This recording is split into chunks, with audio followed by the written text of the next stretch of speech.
Welcome back, Daniel. Welcome back. I've been here almost a week. Welcome back in the sense that you haven't done the podcast since you got back. Yeah, I feel like you're really stretching that one. Probably. So, what are we talking about other than your adventures in Florida last week? Yep, I think we've spent enough time talking about said adventures. So that said, I did have a really interesting conversation, multiple conversations at the FPA Next Gen conference last week with some other planners, and it got me thinking. I'd want to really talk about building your financial team, the pros and cons of working with more than one financial planner, and how to vet, financially adjacent professionals like insurance agents or real estate brokers.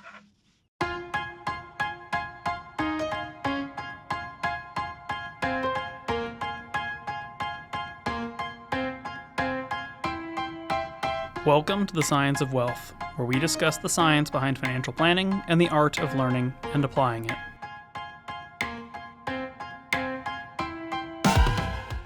All right. So a little bit of stuff from Florida, but it's just the stuff you're thinking about as you walk away from it, I guess. So all right. So building your financial team. Talk to me a little bit about that. Yeah, so one of my observations from the conference is, there's a lot of firms out there. It tends to be bigger firms, and they do everything in house, right? It's like we have someone that does insurance, we have someone for estate planning, we have someone who will do your tax prep, and then we have us, the finance professionals as well, who do the planning. And then there's other firms where they're like, no, we just do planning. Adding on these other services takes away from our ability to do planning. And we'd rather, just look into the independent market to see where we could find the best insurance person, the best estate person. And I think you can make an argument for both, right? On the one side, there's the convenience factor of doing it in house. I'd assume more of their clients also have these things in place as opposed to when you find a firm where they do all of it just independently, it might be more difficult to follow up and get some of these things done. So I wanted to talk about, maybe the pros and cons of both. I think it's an interesting question because I think there's sort of an hourglass approach to this, in terms of like the shape, and it really is defined by how you're approaching it. So there's the self-rationalizing version of this, which I don't think is very good, and I think there is the large institutional value proposition approach to this, and I think they're very different approaches with very different arguments for them, and I think one comes away really well and one comes away very poorly. All right, let's talk about the first of the two arguments then. Sure. The self rationalizing argument is essentially based on conflicts of interest more than anything. So it is the fee based financial advisor, financial planner coming in and saying, well, we have a big tool belt. And I'll speak from experience here, right? This was me when I started as a financial planner. We're going all the way back to 2015. And so I'm going to be fee based. I'm going to have investment ability. I'm going to be able to do it on a commission basis or on a fee basis. I'm going to have the ability to broker insurance products, et cetera, et cetera.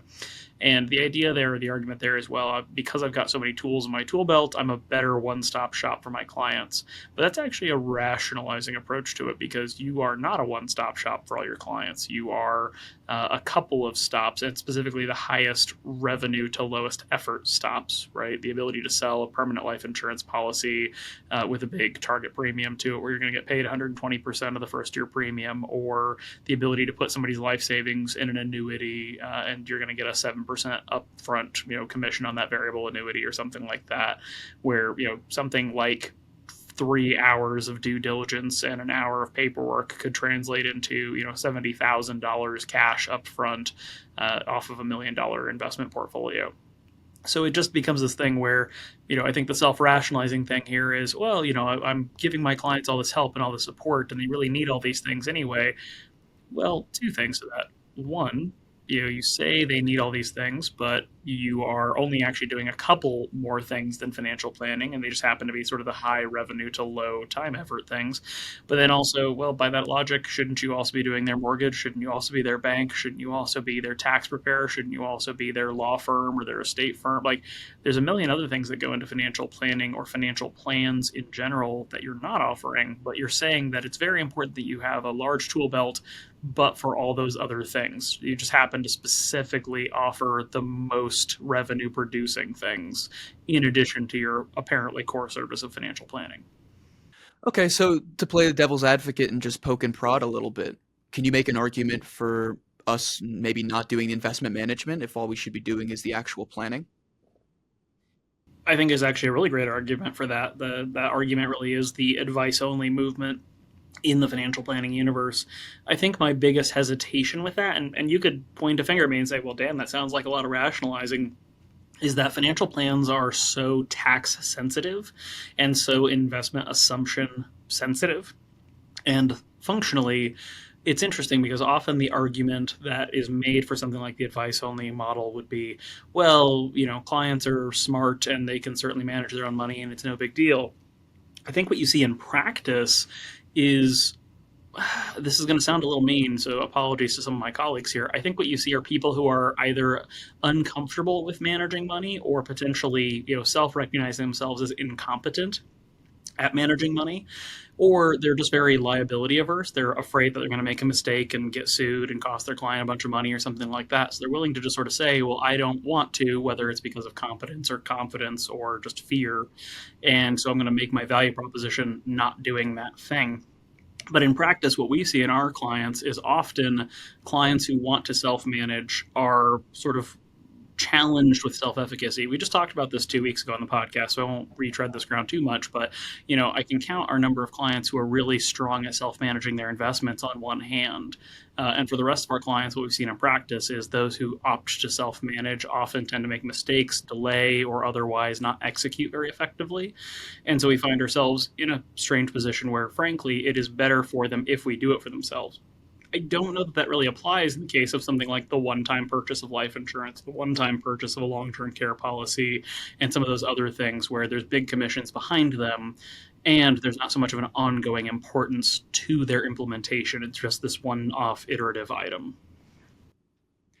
No, I completely agree, right?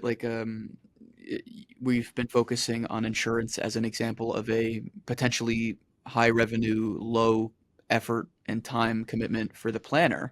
Um, but something that's probably not in that realm that is still convenient for a client could be something like tax preparation. Do you see any value there for a planner either bringing somebody in-house or starting themselves to, prepare 1040s for their clients because of how important that service is and the fact that we touch the tax returns so frequently anyways? Yeah, I actually think that's one that is potentially very, very valuable. I think the interesting thing is that you see this inverse rationalization because tax preparation relative to financial planning, to investment management, or to the sale of investment or insurance products tends to be very high effort, high liability, low revenue producing in a relative sense. The market for general tax preparation, I think for a skilled tax preparer today, lives somewhere in the high hundreds, low thousands. There's a lot of external factors, i.e., waiting on all the W-2s, 1099s, K-1s, et cetera, to show up. It requires a lot of direct input work like financial planning, where you've got to take all the data, put it into the software, build it out. Requires a lot of ongoing continuing education to be good at tax preparation, differently stated than tax planning, which are two different things, right? One is the sort of overall scheme of tax efficiency. One is the literal technical skill of doing a tax return accurately and correctly. And so what you see is a lot of people shying away from that offering because it has a high technical demand to it and a low revenue turnaround, despite the fact that the delivery of a correct, well-structured tax return or tax filing is actually a very good value add. And I think that sort of pivots to the larger institutional half of that hourglass I described, which is there are some big firms out there that have been really deliberate and thoughtful over time about creating internal estate planning teams, internal tax preparation teams, internal financial planning teams, and use sort of the economies of scale to do a really good job of delivering on all of those services. But they do have this genuine, comprehensive delivery, not just planning approach. And I think you see those only in instances where the firms are often really big enough to do those at scale, right? Where you don't just have one tax person in the firm, you have 10, 20, 30 tax specialists in the firm and so on. But you see this sort of inversion of that. We have a big tool belt philosophy when it comes to high labor, low value activities from the firm perspective, even though they might be high labor, high value from the client perspective. Yeah, it's not a world I have a ton of experience in. At my last firm, we really did financial planning. Here, we do financial planning, and we're a smaller team. At those bigger firms where they might be offering services like this, I'd assume one, the value add is simply the fact that it can all get done, so you don't have to go outside for your estate plan or to get your taxes prepared or to find insurance. Would you also make the argument, and is this true in reality, that it would be cheaper since it's all in-house? I think you may get some good bundling there, but the trick there is that a really, really strong bundled firm that actually can do tax prep and estate preparation or documentation in house, plus planning, plus investments and everything else, tend to be premium offerings, not economy of scale offerings, right? They're not consumer banks where they're trying to get you to do a checking account and then a savings account and then a CD and then a money market. And by the way, we can also do your home and auto and your mortgage. And we happen to have an investment platform, and we're competing, on kind of being the cheapest game in town slash having all your stuff in one place. The shops that I'm describing there tend to be premium shops. They tend to be firms with, multi-million dollar minimums or really high minimum fees of 20, 30, $40,000 a year, because they're often either in the family office space or they're kind of the last stepping stone before you're at the wealth level where you probably need a family office if you're inclined to it.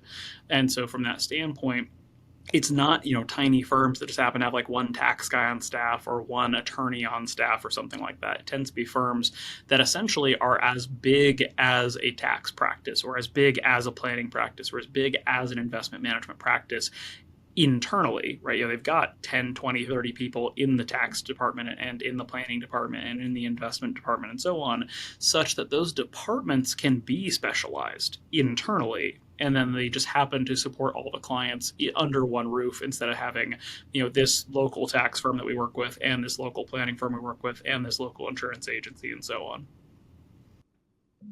Yeah, I get that. So for the most part, it sounds like something that most folks are going to be priced out of. Why don't you see it at smaller firms, right? So like, let's take us for example. Why don't you see firms like us hiring someone to just be like, hey, this guy's an EA or a CPA. They're going to do all the 1040s for our clients moving forward. Well, I think there's a step before even a firm our size. You can go down to certain solo practices. So I think about like Pavilion Financial Planning, my friend Jessica, who does tax work and also planning work and also investment work and so on. And not to say Jessica is the specific case here, as I now go on to say this, but a lot of these tend to be high touch lifestyle practices where they only have 40 or 50 clients. They do really good planning, really good tax work, etc. But they also would, could, or should be charging a premium price for that service, and then they don't really have any intention of growing bigger, so they're able to serve their 40, 50, 60 clients really, really, really well, but they don't ever tend to get larger as a practice. They're not going to hire people, scale, etc. So then they don't, they would or they could if they did that, but they don't. In a practice like ours, the issue really does become a kind of a key man problem and a scale problem, right? So let's say in our practice today, we work with 195 clients. We hire an EA, we hire a CPA. They're going to do all the tax returns for all our clients. Okay. I'm not a tax preparer. I don't have a PTIN. I'm not an EA. I'm not a CPA. So this person is the only person here who really supposedly has the skills or the ability to do this work. I can't supervise their work in any meaningful sense, right? Like I can put their tax returns from tax return software through Holistiplan or something else and try to highlight any errors or issues that I see. I can maybe catch a missing, Roth conversion form or something like that. But as we get into more advanced things like, well, this client has a C Corp return with 17 partners. Okay, are we going to do corporate returns as well as personal returns? If we don't do the corporate returns, are we comfortable with the quality of the work then? When do the tax docs come in for their corporate things? Are we going out on extension? There's just a lot of sort of infrastructure that we don't have, both in a skill sense, but also in a capacity bandwidth sense. What if that person quits on February 15th, but we've signed contracts with 195 households saying we're going to do their taxes? Now what? Right? What if that person becomes sick, ill, injured, wants to take a vacation? So there's just a lot of key person issues where, to some extent, if we were going to add tax preparation onto a small practice like ours, we would have to be 2, 3, 4 times the size we already are. And we probably have to acquire a team of tax preparers as opposed to just bringing in one person to provide it. And then back to service model, we're not priced to have tax preparation done in house. So then how are we revisiting the cost of that service, the cost of those professionals, and having clients pay for it? Are we going from our 0.5% of net worth to 1%? Are we just raising our minimum from 4,800 to 7,500? Are we turning down everybody with less than $1 million? Like, how are we, how are we dealing with the business problem that comes with that? And then all that to still circle around to, we don't have that tax preparation specialization expertise in house already.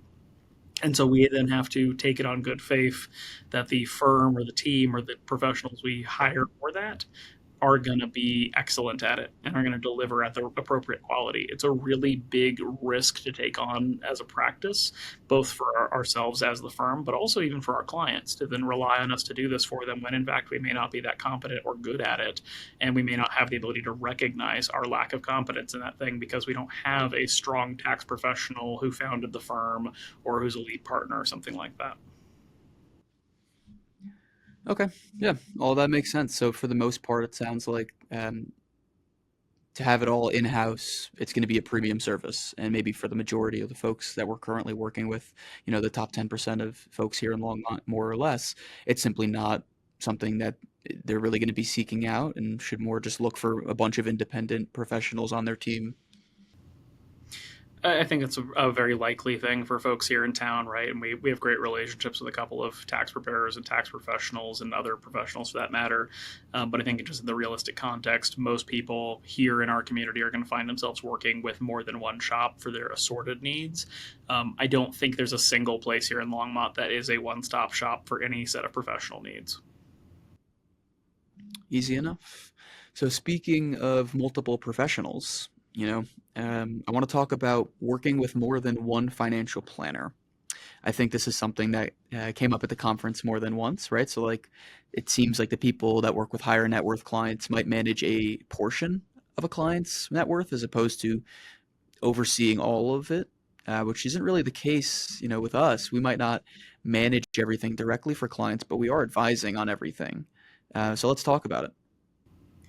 Well, I mean, not to be too mean to some of the people you met at Gathering, but it sounds like some of them aren't financial planners. They're just portfolio managers. And maybe I'm wrong, or maybe you're oversimplifying the conversation that was had there. But when somebody says, "Well, we work with some high net worth people and we manage some of their money," I don't hear any financial planning in there. I hear somebody saying that we're an assets under management shop and we get paid to manage money, and a client's bringing us money and we're managing it for them, and they have so much money that they've decided to split that up between multiple investment providers.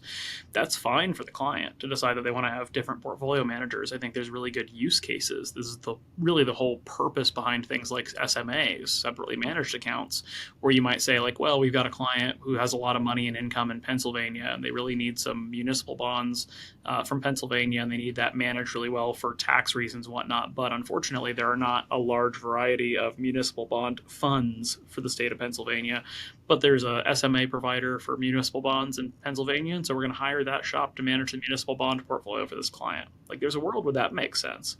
But when you say, working with more than one financial planner, a giant red flag goes up for me, because this is like saying, well, I want to have two architects design my building. Okay, two architects who are going to work in the same shop side by side, or two architects are going to design the whole building, and then we're going to try to mash their designs together somehow and come up with a better whole than either of them produced on their own. It's a very concerning framing of the planning concept when it's described that directly.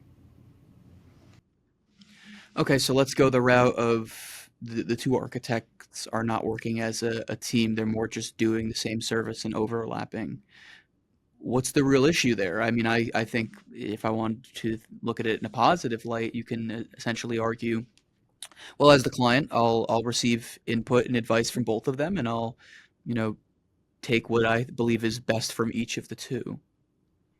There's such a reliance on assumptions in financial planning, and I'm sure even in architecture. But the reliance on assumptions is really big, because if I say, look, I assume a 2.5% rate of inflation for good things, I assume a 4% rate of inflation for bad things. I use that as a very conservative approach. Within that, I then also assume highly tax efficient index-based portfolios with optimal tax-adjusted distributions of portfolio assets. We're going to do asset location in certain portfolios to make sure that that's going to to go well. As part of that, we're going to assume certain trading behaviors. With those trading behaviors, there's going to be a certain amount of capital gains or a lack of capital gains in certain years. We're going to be doing certain pre-tax or Roth contributions in certain years. Like all this stuff aggregates up to this hugely complex picture. And then the problem is that probably neither plan works if you try to cherry pick, quote unquote, the things you like the most about each other's plans.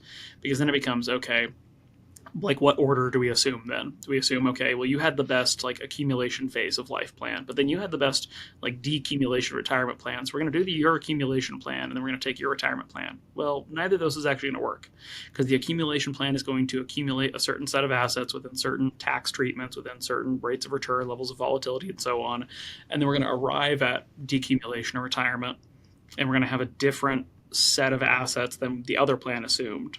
So then the other plan's retirement plan is essentially pointless, because it's built on assumptions that are not the same. And so even though the overall strategy might still be applicable, we now essentially have to redo it. So now we have this sort of thing where if we're trying to cherry pick or pick and choose the things we like the most about one thing or the other, then that's a problem. The other factor here is there's just an element of sort of professional conflict. And I don't say this maliciously, but there's a problem here in which one planner might be inclined to tell the client more of what they want to hear than what they need to hear. And it's going to create a really big conflict problem where essentially one planner is maybe being honest and saying some things that the client doesn't want to be aware of or deal with, or is assuming things, and that's producing a projection of problems in the future. And all the other planner has to do to sort of win that relationship over is be like, I think those problems are overstated. I don't see that in my model at all. And in fact, why don't we just ignore that? And since that person's just going to be the bearer of bad news all the time, why don't we just look at these more optimistic assumptions and go that way? And I'm telling the client what they want to hear, and now they're going to do what I say because I told them what they wanted to hear in the first place. So I think it's really problematic because functionally, again, there's this idea that maybe you can like take the lobby from the building and then get the office design from the other architect or something like that, but neither of these things are really designed to function together. It's not just making two different main courses for dinner and picking eating a little bit of one and eating a little bit of another. It is a complex model that makes assumptions about what's happening today all the way through the rest of your life. And if either planner has fundamentally different assumptions, they're going to come up with fundamentally different recommendations, or they may even use the same assumptions, but still, as a matter of professional judgment, have different recommendations. And these are not really things we can just mash together effectively. Yeah, I really enjoy and relate to the point about assumptions. I think one of the biggest things I've learned this year is how critical assumptions are in a plan and how much a plan is influenced by those assumptions, right? There's a huge difference in making a plan that has to last until 100 versus when you're 80. And to torture the analogy a little bit more, right? Like if you have two different architects, one's going to design the bedroom, one's going to design the kitchen. The one that designs the kitchen might do so and do a lovely job. Then the one that does the bedroom doesn't realize the first architect laid the piping out in a certain way so they'd be able to do the bedroom their own way. But now this new one comes in, bedroom gets messed up because the piping assumptions from the kitchen, right? And everything interacts with everything. It's not just the kitchen in a vacuum. It's not just the bedroom in a vacuum. Every piece of the house in some way interacts and speaks to another one. So if you have two different people speaking at the same time, they're not going to be able to speak the same language, and they're going to struggle with some of those changes and assumptions over time. I think there's an exception to be made here around specialization things. Let's say you've got a great client relationship, great planner match, etc., and then somebody's parent passes away, and the parent owned a house in Ireland. You're like, well, crud. Like, I don't have any expertise in Irish real estate. I don't know how this works. I don't know Irish tax law. I don't know the international components here. Okay, we don't need to like forego our entire planning relationship, but we are gonna probably need to engage a specialist, whether it's a tax specialist or another financial planner who has this skill set around international items related to owning real estate in Ireland, who can help us answer that problem, right? And that's sort of the hey, I can have a different architect maybe for the pool house on the property, but not the main building. I think it's okay to say we need two planners because there's something specific and select here, but then there functionally should be sort of a main overall financial planner still involved, and we're just bringing in this specialist for this particular issue for a limited engagement. Totally agree. So I think that's a nice transition here to topic number three. To continue the analogy, we have the architect, But how does one go about vetting the person to do landscaping, or the person who's going to do interior design? So to relate this back to financial planning, right? Um, how do we as professionals, or how do consumers vet lawyers, accountants, insurance agents, and understand when they're getting a really good deal and a really great professional versus somebody that they just find that's in town? So I think the easiest answer here is to try to hold that other professional to the same standards we are held to, as far as needing to be a fiduciary essentially at all times, having clear compensation, disclosing conflicts of interest, having the obvious demonstrated competency, or in cases where that's not practical, understanding the specific hazard that is involved. So, for example, we send a ton of referrals to a State Farm agent here locally. State Farm is essentially a captive agency. They have a couple of exceptions, but generally speaking, if you go to State Farm, you're going to get a State Farm insurance policy, home, auto, whatever the case is. We know that when we make the referral in the first place. And to overcome that, we ask for quotes before we actually introduce the client. And we compare those quotes to quotes we get from other third party brokers to the client's existing policies. And we only make that connection if there actually is sufficient value, right? Reduction in premiums, better coverage, both if possible, by switching to that agency versus to a different carrier or just sticking with their existing policies. That agent understands that that's the dynamic. We understand that that's the dynamic. That's how we approach it. As we get into other categories like lawyers, tax professionals, mortgage brokers, realtors, etc., it's understanding how they're regulated. It's understanding what they do and don't have to disclose, or how they're compensated as part of their kind of business model. And it's having a very direct conversation with those professionals before getting a client involved with them, to make sure that there's a crystal clear understanding about expectations and kind of how we're going to work with them, or whether we will not work with them if they're not willing to work within those parameters.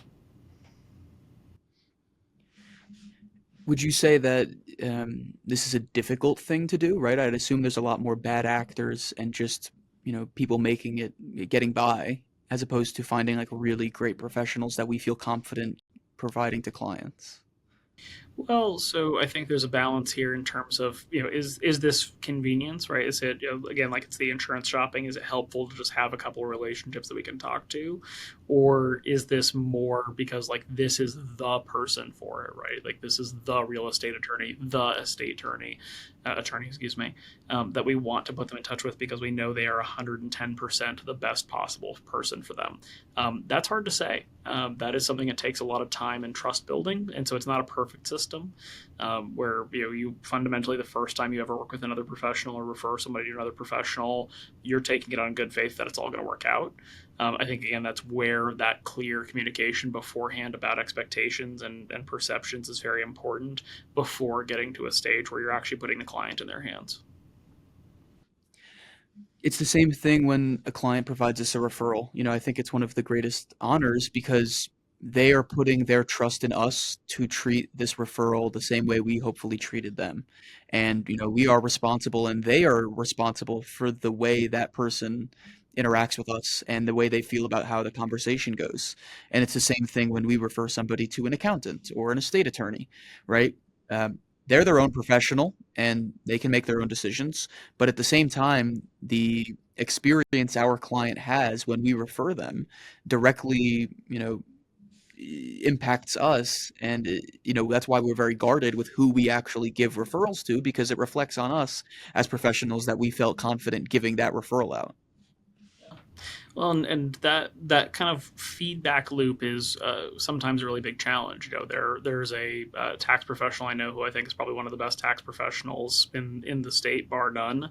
I think their work as a tax professional is terrific. But at the same time, I have had regular friction with this tax professional over the years because this tax professional tends to be a little bit arbitrary in how they handle their client relationships, not in the work they deliver, but in terms of how they communicate or don't communicate with clients, such that it has not been an infrequent thing over the years where this tax professional has been, working with a mutual client or have referred somebody to them, and that mutual client or that person's come back and kind of thrown up their shoulders and said, well, like frankly they weren't really good to work with, right? I'm sure they're great at what they do, or they did a good job last time I worked with them, whatever it is, but they're not communicating with me, or they're not responding to me, or they're telling they kind of came back suddenly and said, well, that's a you problem, and didn't really go into it with me more, and so it's making it hard to work with that person.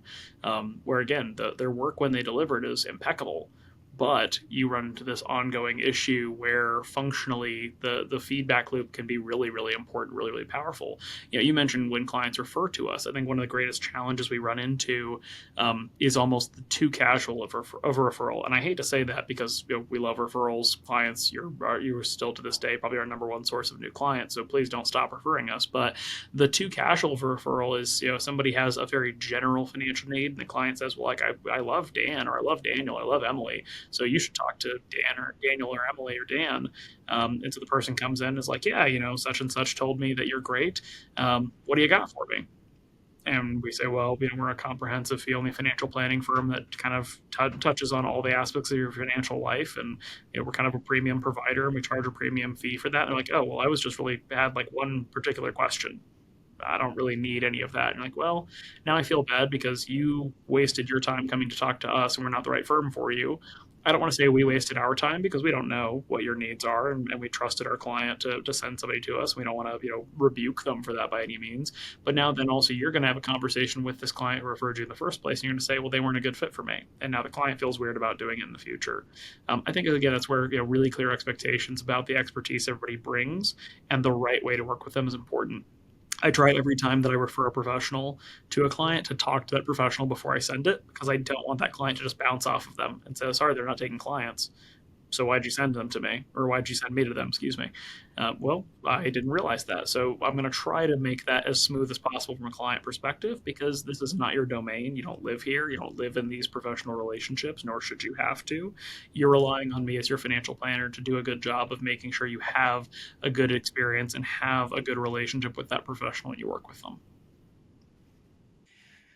Yeah, I'd say to add on to that, right, lastly, just for anybody that now feels maybe reluctant to give referrals or doesn't know if somebody is a good fit or not, at a minimum, I think our North Star in those conversations has always been, even if they aren't a right fit, and in no way, shape, or form it would make sense for us to work together, in a 30-minute conversation, a 15-minute phone call, whatever the thing is, how can we make it a good use of their time, right? So can we provide them a referral to the appropriate party? Can we answer maybe that one-off question that they do have, or at least make sure that when they leave our office after those 30 minutes, they got something out of it, even if they're not going to ever work with us? And I think that's the best thing everybody can do. It's sort of being a mensch, as it were, right? It's going out of your way to make sure that you provide value, even if this other party is not going to hire you, be a client, whatever the case is, to make sure that you respect and honor the trust somebody else placed in you by being the person you were referred to in the first place. And in turn, right, making sure that at the very, very least, this person is better for having spent the time with you. Mhm. I'd say last question to wrap it up here, whether it's a consumer or whether it's us as financial professionals, where do we find these, financially adjacent professionals who are worth a client's time and are worth referrals from us? I'm a little bit biased in this. I like to work with professionals who are engaged in the community. So, like here in Longmont, I like to build relationships with attorneys, accountants, and so on, who volunteer at nonprofits or as part of the Chamber of Commerce, who give their time above and beyond themselves. I find there's a decent correlation between people who are willing to share their time or share their expertise with the public for the public good, and those who then tend to do decent work, as opposed to those sort of people who are just sort of always really focused on business development and trying to get theirs out of their relationships. Not to say there's anything wrong with being a person who is self-interested in that way, but I just generally find that there tends to be a good relationship there. And then I am very slow to trust in that regard. I think due diligence, right, looking at reviews, and every profession has certain regulatory things. You can look up complaints or issues on licenses. For financial planners, it's the SEC's Investment Advisor Public Disclosure page, or Broker Check for those who are brokers. You can look up state licenses in Colorado. You can look at misconduct records for attorneys, doctors, CPAs, EAs, and so on. But I even like looking at reviews, because even if there's a bad review, I think it becomes a good conversation to have with that person. Say, hey, I was looking at you, everybody speaks really highly of you, but I did see that there was one complaint here from this party. Can you talk to me about that? Can you explain that to me? The response is very telling, because sometimes a professional is going to say, you know what, I did make a mistake in that case and we felt bad about it and they were unhappy, and we have to do better than that. Sometimes they're going to say that person is crazy, right? And they're just a nut job, or I've never dealt with them, whatever the case is. Like even for myself personally, there's a guy named Kyle something who has left like a 1-star review on my business page like 7 times. And then it keeps getting removed because I have no idea who he is. I've never met him as far as I'm aware. But like once every year or two, this person just like leaves a random 1-star review. It's really, really strange. But all that to say, at the end of the day, you're trying to make sure that you've done your due diligence, right? Anybody can give you a wink and a smile. Anybody can give you a good handshake. Anybody can be charming in person. It really helps to take the time to do a little bit of vetting, to get third-party opinions and so on, and to treat all of them skeptically. And again, just to build trust slowly and thoroughly. Yeah, couldn't have said it better myself. Kyle's actually my pseudonym. There you are. All right. Well, you said that was the last question, but I think you know that it's not. As always, Daniel, what have you learned over the last couple of weeks that you think our audience would benefit from? We're actually recording this earlier in the week than we typically do. So as far as this week goes, it was difficult for me to come up with something. So I actually came up with something as we've been speaking for the last half an hour or so. And you can be a really great financial planner. And as you said, kind of quote unquote, get theirs and be very isolated from the broader community and just work with your clients and do excellent work. There's nothing wrong with that. There are a lot of really good planners doing just that. They focus on their business development, their clientele, and that's about it. But I think one of the greatest values as a planner that I hope to continue developing over time is a network of other professionals, so that whenever a client says, oh, I have this insurance problem or I have this estate issue, I immediately have someone or multiple people that come to my mind as great professionals that can give them advice and be more useful in that regard to clients. And I think that's something that, as you mentioned, it's important to be slow to trust.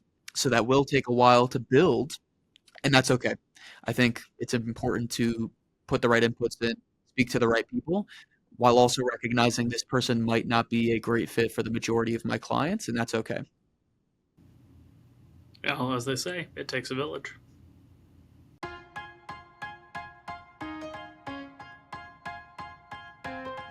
The Science of Wealth is produced by My Wealth Planners, a registered investment advisor in Colorado. The theme song is This Is Your Time by Dan Phillips.